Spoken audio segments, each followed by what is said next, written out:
Alright လုပ်ငန်းရှင်များအားလုံးပဲမင်္ဂလာပါလို့နှုတ်ဆက်လိုက်ပါတယ်ဒီဗီဒီယိုလေးမှာတော့ကျွန်တော်တို့ဒါဘောင်ချစလစ်ထွက်လာပြီဆိုတာနဲ့အန်ဆွဲကိုအလိုလျောက်ပွင့်တဲ့စနစ်ကိုဘယ်လိုမျိုးချိတ်ဆက်ပြီးတော့အသုံးပြုရမလဲဆိုတာကိုပြပြပေးသွားမှာဖြစ်ပါတယ်အဲ့တော့ရင်ဆုံးအနေနဲ့ကျွန်တော်တို့ cash royal ဖြစ်တဲ့အန်ဆွဲကိုထုတ်လိုက်ပါ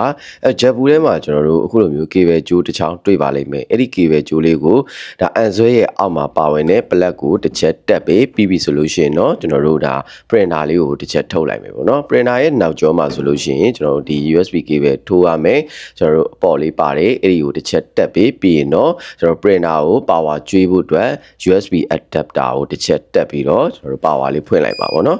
power လေးဖွင့်လိုက်ပြီဆိုလို့ရှိရင်ကျွန်တော်တို့ဒါ printer ထဲမှာစက်ကူလိတ်မရှိတာဖြစ်တဲ့အတွက်ကြောင့်မလို့အတန်ပေးနေပါလိမ့်မယ်ဒါဆိုလို့ရှိရင်ကျွန်တော်တို့စက်ကူလိတ်ကိုအခုပြထားတဲ့အတိုင်းလေးပဲကျွန်တော်တို့ထည့်ပြီးတော့အဖုံးလေးပိတ်ပေးလိုက်ပါပြီးရင်တော့ကျွန်တော်တို့ printer နဲ့ tablet နဲ့ bluetooth ချိတ်ဆက်ရမှာဖြစ်တဲ့အတွက်ကြောင့်မလို့ဒါ tablet ရဲ့ blue setting တွေကိုတစ်ချက်သွားပြီးရင်တော့ printer model လေးကြာလာပြီဆိုလို့ရှိရင်တော့ကျွန်တော်တို့ password လေးရိုက်ပြီးတော့ကျွန်တော်တို့ဒါ okay လေးနှိပ်ပေးပေါ့နော် password ကတော့3.4လုံးဒါမှမဟုတ်1နဲ့3လေးရိုက်ပြီးဆိုရင်ရပါတယ်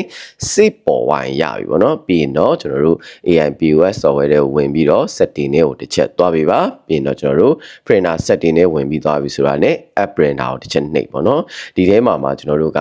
app resi printer ကိုရွေးချယ်ပြီးတော့ကျွန်တော်တို့ဒါ printer ဆိုတဲ့စာကြောင်းလေးကိုတစ်ချက်နှိပ်ပေးရမှာဖြစ်ပါတယ်ဒီမှာဆိုရင်ကျွန်တော်တို့က printer ရဲ့ကျွန်တော်တို့ app dress လေးကြာနေမှာဖြစ်ပါတယ်ဒီဘောကိုတစ်ချက်ထောက်ပေးရပါမယ်ပြီးရင်တော့ paper width နေနဲ့ကတော့3လက်မ size ဖြစ်တယ်ဆိုလို့ရှိရင်80 mm ကိုထားပေးပါပြီးရင်တော့ကျွန်တော်တို့ touch printer ဆိုတာလေးကိုတစ်ချက်နှိပ်ကြည့်မယ်ပေါ့နော်ဒါဆိုလို့ရှိရင်တော့ကျွန်တော်တို့ printer နဲ့ကျွန်တော်တို့ဒီ cash drawer နဲ့ချိတ်ဆက်ပြီးတော့အလုပ်လုပ်ကြအောင် touch resi ဆိုပြီးထွက်လာမှာဖြစ်ပါတယ်ပြီးရင်တော့ကျွန်တော်တို့ဒါ save printer ဆိုပြီးတော့နှိပ်ပေးလိုက်လို့ရှိရင်ကျွန်တော်တို့ဒါချိတ်ဆက်တဲ့အဆင့်လေးဟာကျွန်တော်တို့အောင်မြင်သွားပြီဖြစ်ပါတယ်ဒါဆိုလို့ရှိရင်ကျွန်တော်တို့အနေနဲ့ဒီ AIPOS ထဲကကျွန်တော်တို့ဘောင်ချဖွင့်ပြီဆိုတဲ့နေရာကိုတစ်ချက်သွားပြီးတော့ကျွန်တော်တို့အစမ်းဘောင်ချလေးဖြတ်ကြည့်ပါမယ်ခင်ဗျာ